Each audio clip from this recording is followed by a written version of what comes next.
Concussion Talk podcast. I'm Nick Mercer. And I'm Erin Guilfoyle. Before finally talking to our guest, Blair Hennessey, we would like to thank our sponsor, HeadCheck Health. Concussion Talk podcast is presented by HeadCheck Health. HeadCheck Health bridges the gaps in concussion care through simple, powerful technology. Join organizations like the Canadian Football League, Track Factory Racing, the Canadian Junior Hockey League, Eastern Washington University, and Volleyball Canada, who rely on HeadCheck Health to improve communication and optimize care. Visit headcheckhealth.com for more.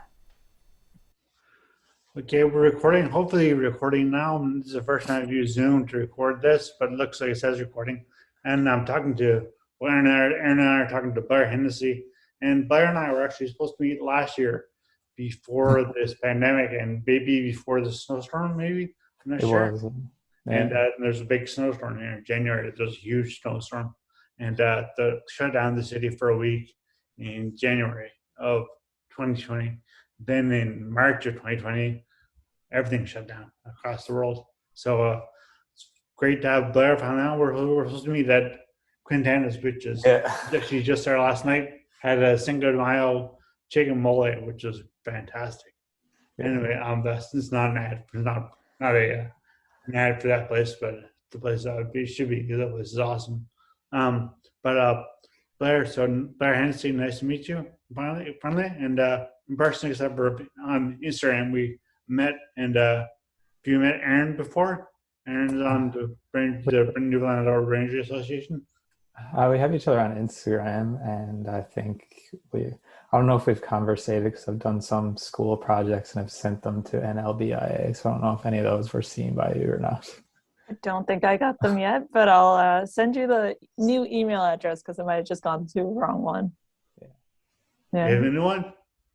I'm not sure if all the other emails There's for the last old year stuff are going through. Yeah, so there's new stuff that would have gone through me only in August because I started in August. Yeah. Well, actually, last year, I remember we were supposed to meet, but there you couldn't meet because you had a problem with your concussion symptoms. And so could you tell us about your concussion story? So I know you have one that's fairly in-depth. It is quite in-depth, and it's quite a long story, but to keep it short, I guess. You don't need to keep it short. As long as yours you want, really. So I played a lot of sports growing up, primarily hockey, and I think I was Pee-wee, which is now termed U13. I had a really bad concussion that set me back. I had missed half of this season. And then I never really found baseline again for I guess it was about a year and a half. And then when I was 16, I felt fine again, and I was doing pretty well. And then I went on to join the reserves in the Canadian Forces. And then all was well. I finished my training. I became an infantry soldier. And then I switched from reserve force to regular force with 1 PPCLI in Edmonton. And in that period of time, in January 2015, actually, I sustained 3 concussions in a very short period of time. The first one in January, and then I was put back to work too soon, kind of pressure from my superiors to get back because the position that I was filling they deemed was essential in their minds, not in mine. But I went back in March, and then in the same week I actually had 2 concussions. One of them was not diagnosed because I felt too guilty to tell my boss what happened, and then I was shook up. And then I think it was 5 or 6 days later, we were doing training maneuvers, and I was in the back of the lab, and the front of the lab went into a ditch, and I was in the back, and then my head just had a compression injury, and then that resulted in a concussion. From the back of the lab, you said? Yeah, lab. So lab is a light armored vehicle, and it's used by mechanized infantry units. So 1 PPCLI was a mechanized infantry, is a mechanized infantry unit. And so there's 7 people sitting in the back, and then it went up, and a bunch of us went up, and there's a few people who had concussions from that specific thing. And then that's when the persistence began. I wasn't really sure what was going on. My personality changed completely. I was angry all the time. I was having headaches all the time. I would say 4 out of 5 mornings I was waking up throwing up and I didn't know what was going on. And that lasted for almost 5 or 6 months. And like I was too naive and blind and stuff to know what was going on. And it wasn't until I had a really, really bad blow up and I got really angry at someone I shouldn't have really gotten angry at.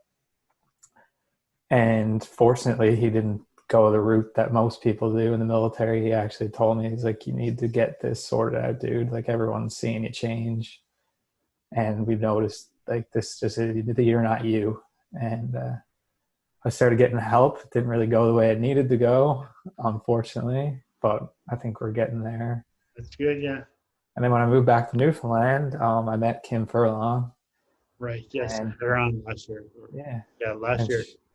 And she's probably the best resource Newfoundland might have for ongoing concussion rehabilitation. Yeah. And I think that if I hadn't met her, I probably wouldn't be where I am right now, which is almost finishing. Well, I have like 1 or 2 intercession courses to finish, and then I've applied to physio for the fall. Yeah, I'll find out in a week.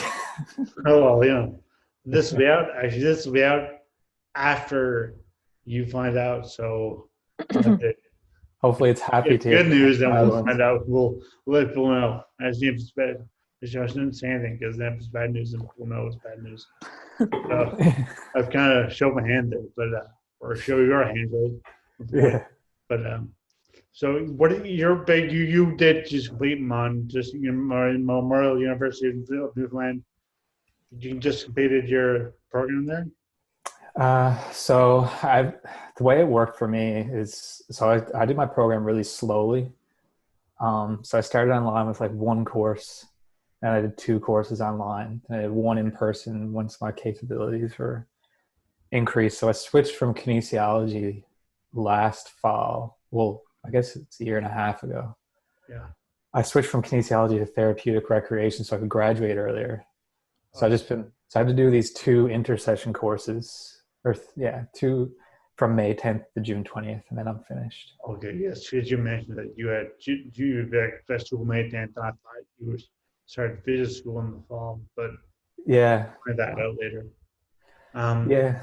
So how is that? How would you manage your symptoms while doing schoolwork? That's what's very interesting to find out because you're doing high level courses. Yeah. So for me, to be honest, it comes from, first off, I'd like to say that I'm lucky in a sense that I was in the military when all my injuries happened. Yeah. Because the way I've been kind of taken care, like I haven't had everything handed to me or anything like that. Certain things have been hard to obtain, but Veteran Affairs for the most part has been helpful. And SysUp, who takes care of like some of the schooling. So like in 2017, I want to say it was 2017, I started back at Lon with, like I said, I did 1 online course, and then I did another online course, and then I think I tried to do 2 in person or something, and then I couldn't do anything. I wiped myself out. It was too much for my brain at that time. Just get tired or sick or? It was like everything, and it's like I found like it's a lot of looking at books, and it took a lot of work with like an OT, a physiotherapist. Like I think Kim, like these lenses here, I'll show you. I don't know if you've probably seen them on my Instagram, like FL40. Okay, they're like tinted. Yeah, so they're like slightly tinted. Right. Pink. Okay. So that helps a lot. Those are really instrumental for me getting back into like reading screens. Just screens or light in general. Yeah, well, yeah, I think both. Like going around Mun with the fluorescent lighting. Yeah.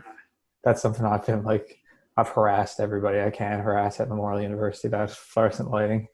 But I found the same thing when I was working at the government here. Yeah. 2010, 2011, I worked at provincial government, and even the buzz that I noticed sometimes on the and there was the lights that just like made me just feel like didn't feel good. Yeah, no, I completely. I was like, I know what you mean. It would make me nauseous because I would be hyper focused on that one part too. Like I would get, but and I did some research on it, like when I was making my complaints, and actually, it's I think it costs $9 more per pack of 5 to have like lights that don't actually flicker at that ratio. Oh yeah. It's actually it's not that much more expensive to have the ones that aren't noticeably to like the eye that flicker. But anyway, that's besides the point. But um there was just a lot of like adaptations and accommodations that kind of had to come into place. I get double time on when I write my exams, quiet room. I write on like, where is it? I write on like purple paper. Like every single piece of paper I own is purple. Like Okay. I think like it's easier on my eyes. For screens, there's like an app called Flux, and that takes so it takes a lot of the blue light out of your screen. It's kind of like, I think it's I can't remember. I just, like I said to you earlier, like I just started the triathlon training. When you're cycling, they call it like the aggregation of like minimal gains. Yeah. Like, and then it becomes a lot. And I think that's kind of the way school was for me. Because I got the glasses, I got the accommodations, I became close to my professors, and I did like the gradual return. Like most people don't have the ability to do the way I did school because of Veteran Affairs being so. Yeah. How did you find the going back to school and the accommodation process? Like, I know for you, you feel it's different, but if anyone else was trying to go back, what would you recommend to them? For someone who's going back to school, I think the biggest thing is like, don't say like, I'm trying to think of the best way to word it. Don't feel like you're any less than anyone else because you need those accommodations. I guess that's the biggest thing, because like at the end of the day, most of the people who require the accommodations, like you need them for a reason. Like you're not getting an unfair playing ground, you're getting a fair playing ground. And to be honest, there's probably people who are afraid to reach out to get those accommodations, and it might be someone who's listening. But like it's there's nothing like it's going to help you so much, like just being open and honest and allowing like not being ashamed of what you're going through, I guess. And like coming back into school, especially if it's a bit later in life, you're actually going to be a better student than 90% of people, regardless of your disposition, just because how mature you are and the way you recover and the amount of management it requires to recover from concussion and like any form of MTBI, really. The amount of discipline it takes to go to all those appointments, like that transfers into school, and knowing more about planning and pacing it's just going to make you a better student, and the professors notice it too. So there are a lot of good insights too. Like you never really think of like how that's training you to become a better student, but it really is. There's so much discipline to it. Like if someone, like a lot of people get a concussion and they don't know where to go, what to do, and who to see. But like the person who ends up finding all those things is the person who's going to be like, I think I wouldn't say the word successful because I don't really like the word successful. But like you're going to have a better outcome just because you're that type of person. Like you're going out there and you're doing what you need to do, and you know what you need to be. You're more self-aware too, because you can feel what kind of symptoms. I think that's really important too, being self-aware. Yeah, well, that's kind of. I was never self-aware. I think that's one of the traits I gained after 2015. Definitely the same way. Yeah. You're doing, especially when you're doing like, I know because you said you were, as you mentioned, we mentioned it last time before, that the physio. Did you find that as you were going through physiotherapy, or I guess for you do yoga too, but was it the physical aspect that you really had to really look inside yourself to know what's going on inside your body, and then that kind of translates into inside your mind? I think what kind of helped me feel like I was becoming more self-aware was the medical, I don't know the word, I didn't have the best treatment when I was in Edmonton while I was still serving. It wasn't until Kim, and think I became super self-aware because I was on this treatment plan path that wasn't, and I was like, this isn't what I'm feeling. This isn't what I'm doing. And I used to just write in a journal. So I had it logged because I couldn't, at that point, my memory was so bad and I think the actual like introspection of writing things down and analyzing it made me more self-aware.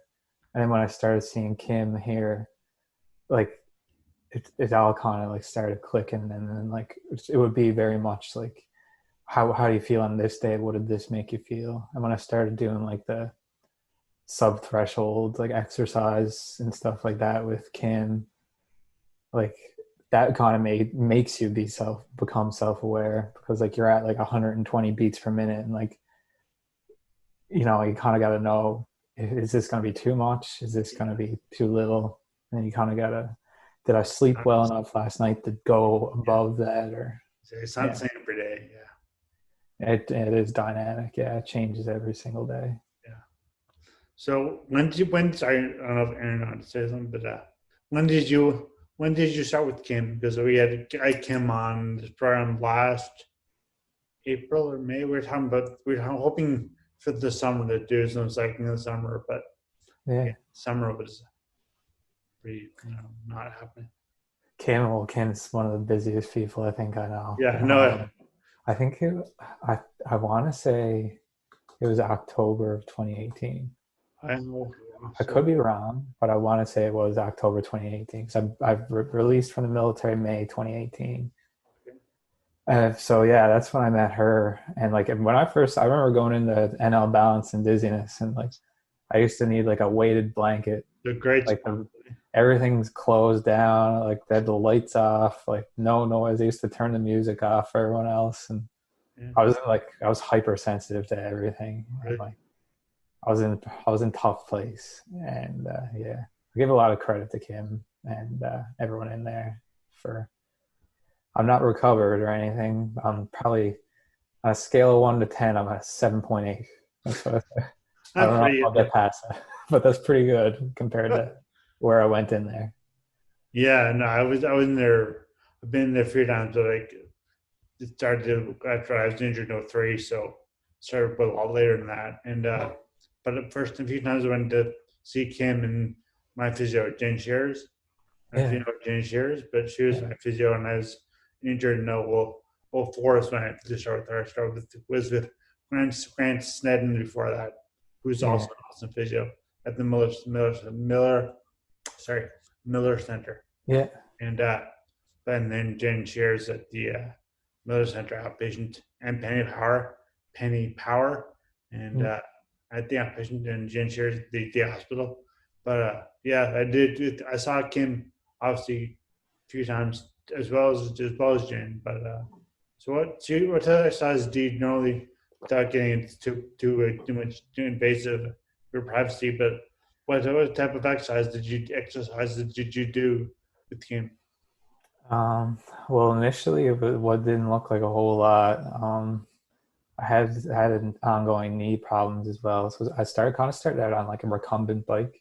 Yeah, we did the Buffalo treadmill test, and like it didn't look too pretty, so we decided to just do our own thing really, and the recumbent bike was fine.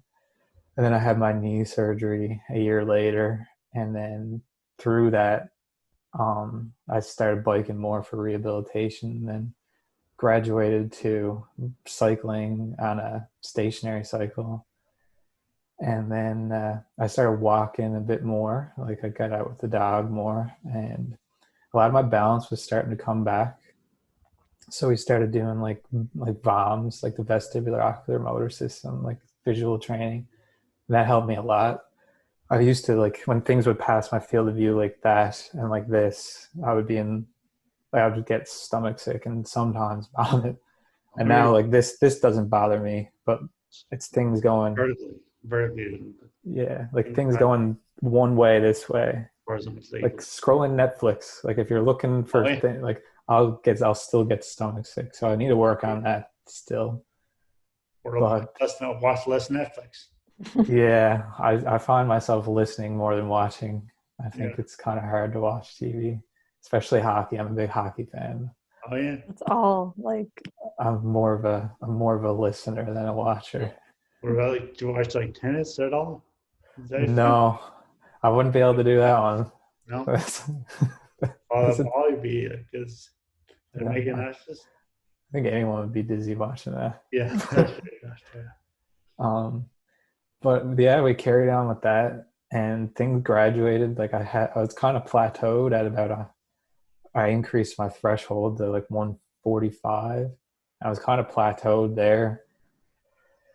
And then this last year, I don't know what the heck happened. Like I bought a bicycle last fall when the lockdown happened. I don't know if it was the combination of just the endurance because I would go for longer at the lower, but I've kind of managed to increase my threshold. Now for exercise, I'm at about 160 beats per minute. And so I've started that triathlon stuff and Nice. we'll see where that goes. How's So that? far, pardon? How's that going? Triathlon training. I have a coach now. I'm not sure if you're familiar Yeah. with Will I Duggan. don't know triathlon here, but I know a few people. I know people who do it here. I Yeah. just did few in Victoria, in BC, Yeah. doing in here. Yeah, well, I got a coach, and his wife's actually, or I don't know if it's wife or girlfriend or fiance. I'm not sure. She's a physiotherapist, so I'm not sure if they collaborate or not. But That's convenient. yeah, so everything's kind of been really intuitive. Like I didn't think that I would be able to train for anything anytime soon, but all my workouts are planned, and it keeps me under the threshold I need to be under, and I haven't had. I would argue that it's helped me Yeah. progress my own recovery more so than it's debilitated any because I haven't hit that threshold really other than test days.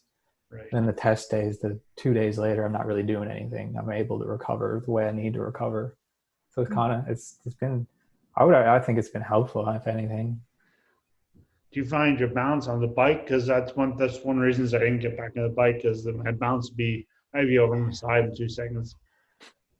So when I first bought the bike last year, I spent the first 2 months only on the trailway. For people who don't know what that is, it's just a gravel path, and I wasn't going very fast. And I don't know if it was my balance. I think it might have been recovered. It might have been my confidence, but I don't know. Like I guess there's no way of knowing if it was one or the other. But as I got more confident, but now that I've got the triathlon bike and I've been trying to ride that outdoors, it's definitely my balance. And I can only really like Windsor Lake here is kind of one of the only places you can ride. And there's also like this massive crosswind. So I've kind of, yeah, so I'm trying to get used to that. And it's going to take some gradual exposure to it. But I think my balance is at a point where through those exercises with Kim and I do ongoing, like I do strength training with balance incorporated in it. Oh yeah, nice. So like, yeah, so like just do like it's not super strict. Like I'm not lifting a ton of weight. No, A lot of it's just making sure that the balance is there, and I found that's kind of been helpful for keeping my balance on the bike. nice.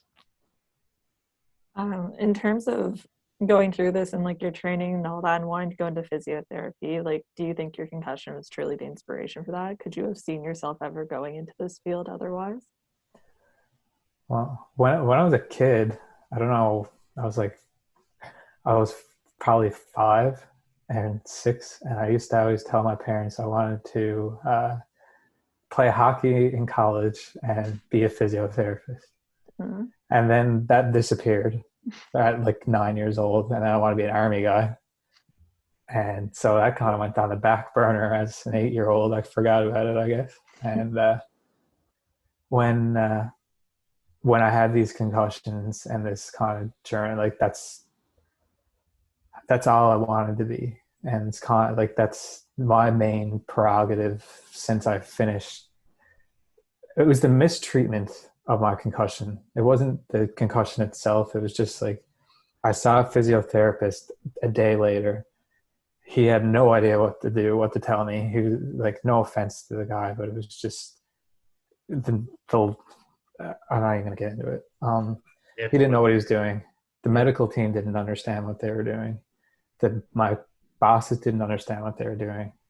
No one knew what was going on. And then in my head, it's like, I'm not the only one experiencing this. And then I figure, coming from a position of someone who dealt with like hockey concussions and then military concussions and the persistent side of things, like it's a different lens, because a lot of people can experience concussion. I experience the persistence and the lingering symptoms, and I think that's a lens that's required in physiotherapy.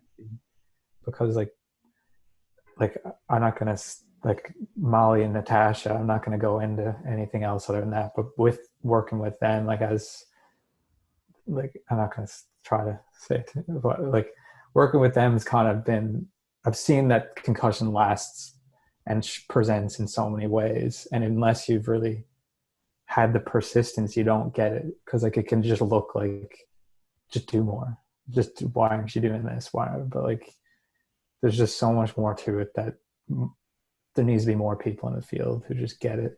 Yeah, and it's interesting that it's has to be like a specialization too. Like you would think that would be intimately involved when you're learning about it, but there is like concussion specific courses to train these professionals further. Yeah, and one of the weird things about concussion courses for like your CEUs is that it's not really regulated the way it needs to be. So there's a lot of people out there spitting a lot of words at you, and they sound real fancy, but some of them aren't necessarily. They're You see, and like you stick neuro in front of word, and it's like all of a sudden that's like some big complicated word. yeah, and like is there a problem, like, and their program might not even be fully like I don't know. I think there's a lot of miscommunication on the what's what, and there's a lot of people that know persistent symptoms are affecting people, and they're looking to profit too. So that's a whole topic for another time. But That's your Instagram post. yeah. So I think that the more awareness that occurs, and like the more people listen and talk like you folks are doing, the better it is for the whole.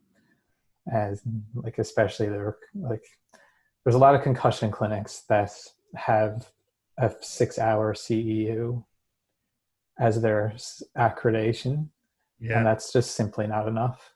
And that doesn't qualify, in my opinion. That doesn't qualify you as a concussion clinic. Like having people like at NL balance and dizziness, that quantifies it. That's the years of experience. Yeah, that's a high bar. And then, but you have other clinics that do like, I'm not going to name names, but there's just accreditations that need to be more stringent than they are. Sorry, Aaron. Is there any one exercise or one activity you did it in balance with Kim or with anyone that was like that you noticed that was the most important for you? You felt the most. I think like the vestibular ocular motor stuff and like the vision training was the most helpful. So behind me here, like on this wall, it used to be like Post-it notes literally everywhere, and like all these like little like maps. And I only put them up occasionally now. Like I do them once every 2 weeks. But I used to, so I'd be doing school, and before I do school, I'd be doing like the like saccades on the screen, and I like all those, and then I'd have that behind me, and I can't remember for the life of me what it was called, but it was just like you look at the 1 o'clock, look back at the X, and you wouldn't move your head, but then the next time you do it, you move your head and keep your eyes centered. And it was just, I couldn't look at anything. I was getting dizzy from everything until I started doing those. So I would argue that's probably been the most beneficial for my like specific. Yeah, exactly. And of course, somebody else feeds something totally different because the concussions are so unique.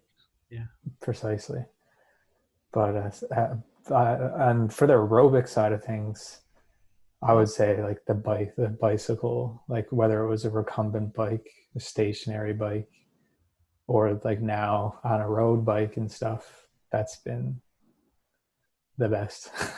Yeah. Is there like, I know I didn't mean to cut off Aaron, but back to triathlon. I'm jumping over the place here, but like, is there one? I assume running was probably your forte because you were in the military. um, I don't know if running was ever my forte. It's uh, so when it comes to running, I was I didn't know a whole lot about it. Like I ran a lot in the military, don't get me wrong, Yeah. but I was never really the fastest. No. I kept up.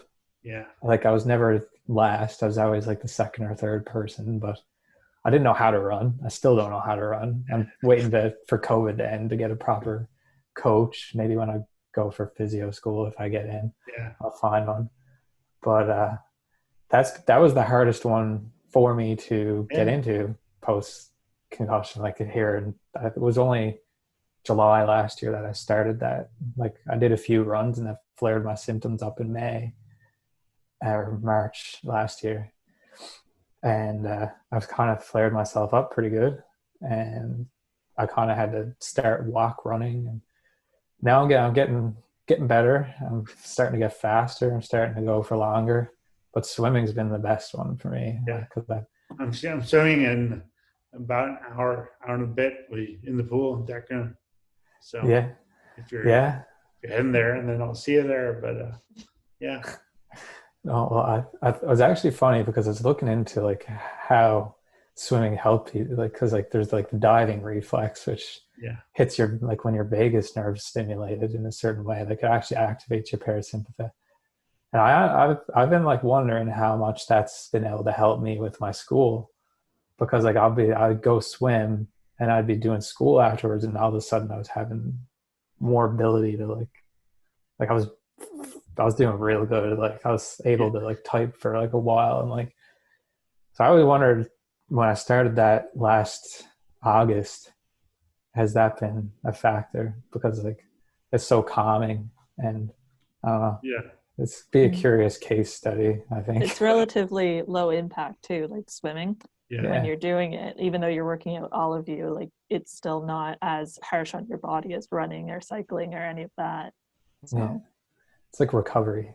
That's all. But what I found for me is that because you were saying bounce was an issue, and of course there's no bounce needed in the pool, so that's like you can be kind of free. That's why I always felt, because I was not a swimmer. I played water polo, so I wasn't really a swimmer, but I was a good swimmer.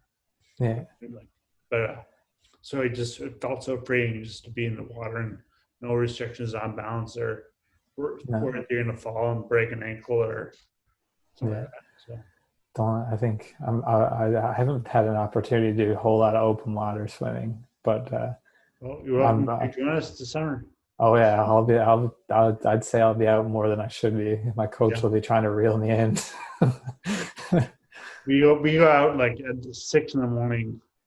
Yeah. To sunshine camp. So if you're up for it, let me know, and we'll definitely conclusion our group and our group of 4 or 5, I think usually 4, but so much you feel great after morning swim outdoors. Yeah. And actually looks like I got just a few minutes left in the Zoom call that we're on now. So I don't know if you can see that remaining time. Yeah. You can see it? Okay, yeah. So you're aware. I know it's the first time using Zoom. But I may just stick to Zoom because everyone knows Zoom, and few people have Skype. So if this works out well, then this will be my first Zoom podcast. Which I'm not sure where the recording goes, but I'm sure it's online, so I'll find it. It's there somewhere. That's only no doubt. So yeah. And Aaron, did you have anything else you wanted to ask Blair? No, thank you so much for coming on. This was a lot of good insight, just so many perspectives that you've brought, either military, school, and now trying to continue education. It's amazing. So fingers crossed for you for getting in. And hopefully I'll see you on Instagram anyways. Did you want to let everyone listening know as well, like where they can find you if they want to? Yeah, so I'm my Instagram is kind of hard to like say, but I'm at Blair.Matthew, but there's no E in the Matthew. And I never noticed that. I just well, most people don't. And then I think the only really message I kind of have for people is like, just know that like whenever you're experiencing, like it's there and it's real, whether or not you've had a practitioner or a clinician validate what you're going through, the chances are if it's been going on for that long, there's something that can be treated, and it will be treated if you can find the right resources for yourself. and with that, shout out to Kim Furlong, Jen Spears, and Natasha Welch, and Molly Parker. And they're in Natasha and Molly are in BC, but Jen and Kim are here in St. John, Newfoundland, and Labrador. And so thank you so much, Blair. Met you that know you, and well, thank you so much for going on this podcast. And I mean, this year I go well. Hopefully, the Zoom thing be the first Zoom podcast, or So yeah, thanks for having me. I'm more than happy to come back anytime. Thanks. Music at the beginning of this podcast is by Ben Sound. www.bensound.com.